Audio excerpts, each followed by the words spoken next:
बसला होता मनूला जागया विमान मनूला जागया मनूला जागया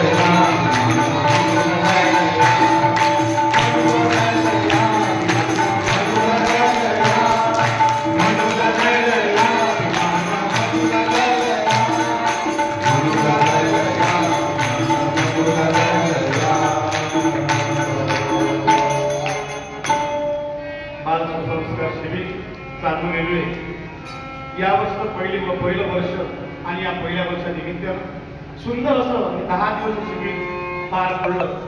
दत्तगिरी महाराजांचा आशीर्वाद आहे, आढाकी महाराजांचा आशीर्वाद आहे, तुकडोजी महाराजांचा आशीर्वाद आहे आणि तालुक्यातली गुरुदेव सेवा मंडळी अतिशय चांगली. सर्व विद्यार्थ्यांचं आई वडिलांप्रमाणे पालनपोषण केलं आणि उद्या आपल्या शिबिराचा समारोप. या समारोप प्रसंगी काय त्यांचे आभार मानावे